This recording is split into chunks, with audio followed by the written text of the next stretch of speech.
कि इस दुनिया में किसी को डर है कि ऊपर वाला देख रहा है और किसी को भरोसा है कि ऊपर वाला देख रहा है।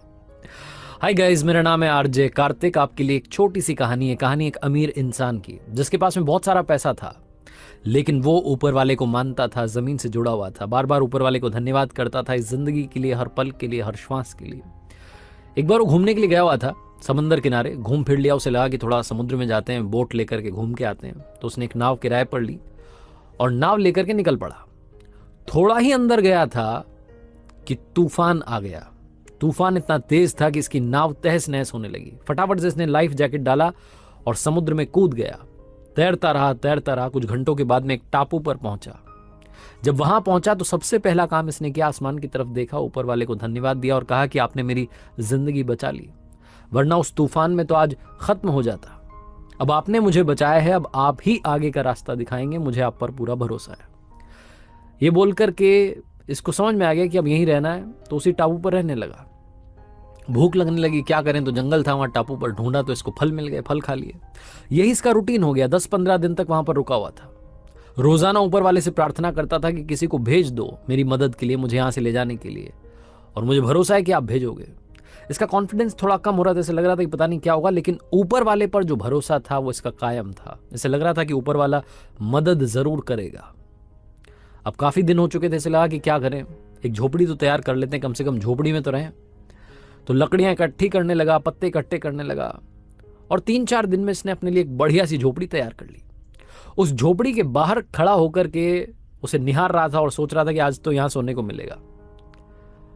यह सब चल ही रहा था कि अचानक से मौसम बदला, आसमान में बादल आ गए, बिजलियां चमकने लगी, और तभी आसमान से एक बिजली गिरी। जोरदार आवाज आई और वो जो बिजली गिरी वो इसकी झोपड़ी पर गिरी। झोपड़ी जल करके खाक होने लगी, राख होने लगी। अब जो इस आदमी का कॉन्फिडेंस था बिल्कुल नष्ट हो गया, शून्य हो गया। इसकी आंखों से आंसू आने लगे। ये बैठ गया, सर पर हाथ रख लिया और बोलने लगा, एक झोपड़ी मैंने तैयार की और ऊपर वाले आपने उसको भी जला दिया। ये ऊपर वाले को कोसने लगा, इसका दिमाग खराब हो गया कि क्या हो गया। तभी इसको सुनाई दी किसी की आवाज। समंदर किनारे 2 लोग खड़े थे, नाव लेकर के आए थे छोटी सी, और इसे बुला रहे थे कि आ जाओ, हम आपको लेने आए हैं। जब ये उनके पास में पहुंचा तो उन्होंने बताया कि हमने दूर से देखा टापू पर एक झोपड़ी जल रही है। हम समझ गए कि कोई है वहां पर जो अपनी झोपड़ी जला करके हमें इशारा कर रहा है कि मेरे पास आओ, मेरी मदद करो। ये झोपड़ी जलती देख करके हम आपकी मदद करने के लिए आए। जहां उन लोगों ने कहा, इस अमीर आदमी ने एक बार फिर ऊपर वाले की तरफ देखा, आसमान की तरफ देखा और माफी मांगने लगा कि माफ करना भगवान, मुझे लगा था कि मेरी झोपड़ी आपने जला दी। आपने तो मेरी झोपड़ी इसलिए जलाई ताकि किसी को इशारा मिल जाए कि उसे यहां आना है मेरी जान बचाने के लिए। आपने तो झोपड़ी इसलिए जलाई ताकि मेरी जान बच सके, मुझे आगे का रास्ता दिख सके। मैं पागल था, मैं मूर्ख था जो आपको कोसने लगा था। आपने तो अभी भी मेरा साथ नहीं छोड़ा है।